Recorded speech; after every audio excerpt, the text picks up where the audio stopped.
Turkey has witnessed an intense diplomatic traffic. First, United Kingdom Prime Minister Keir Starmer, followed by German Chancellor Friedrich Merz, were received by Turkish President Recep Tayyip Erdoğan in Ankara. The meetings resulted in the signing of critical agreements and the delivery of important messages. We will discuss the background of these visits and their diplomatic implications with former Consul General Gülru Gezer.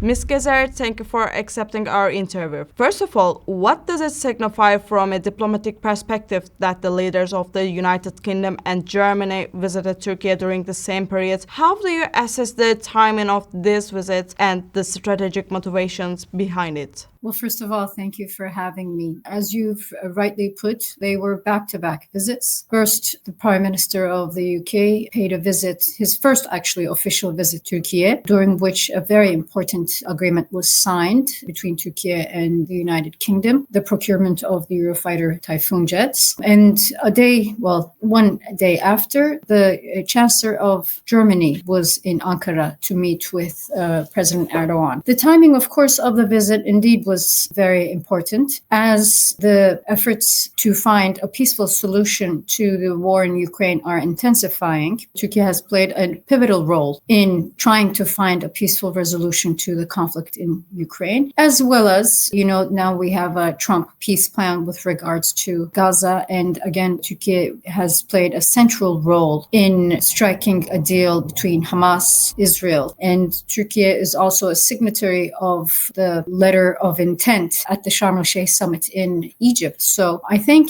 our European allies are rediscovering the importance of Turkey in resolving conflicts in our region and beyond. And they now firmly understand that without the presence and the participation of Turkey, Europe cannot fight a war. Not necessarily on the battleground, but as a deterrent. And that's why we're seeing that most of the European countries are re-engaging actively with Turkey, diplomatically, economically, and of course, within the framework of defense ties. So, looking at the content of the agreement signed, in which areas do you see sign of renewed rapprochement between Turkey and Europe? In particular, what messages stand out regarding energy, defense, and trade? Well, Turkey is in the crossroads of the West and East, North and South, and also the crossroads of the energy routes connecting these geographies. And it has increasingly become an energy hub. So not only do we import energy, but we also export energy. And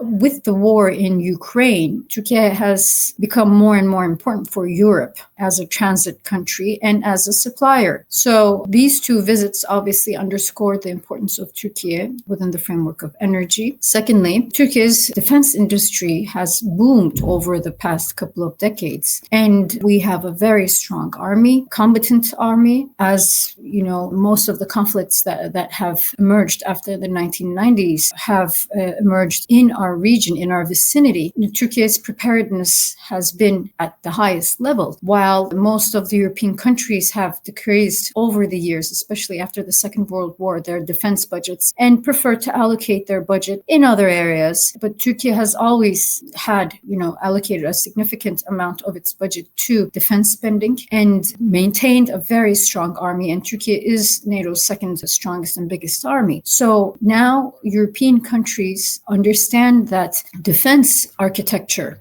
of Europe cannot stand alone without Turkey. And we're seeing rapprochement within the field of defense cooperation. So increasingly, we see that the European countries understand that Turkey plays a pivotal role within the framework of Europe's defense and within the framework of NATO. Finally, how might this visit influence Turkey's balanced policy, considering Ankara's position between NATO and regional power dynamics? What could be the long-term diplomatic geopolitical implications of these talks? After the Second World War, Turkey was embedded in the Euro-Atlantic Alliance, yet it still continued to have relations with the Soviet Union. And I think Turkey's greatest asset is its ability to balance its relations with the West and the East, that meaning today Russia and China. And in a world where we're talking about multipolarity, Turkey is pursuing a multidimensional foreign policy, and I think strategic autonomy only enhances Turkey's role in the East as well as in the West. Although Turkey is anchored in the West, I don't think it would be fair to expect Turkey to turn its back on the East, to the Middle East, to the Caucasus, because Turkey is actually a European country, as it is a Middle Eastern country, a Caucasian country, a Central Asian country, even a North African country. So Turkey has influence in all of these regions, and it's only natural to expect Turkey to be active in all of these regions. Ms. Gezer, thank you very much for your valuable responses.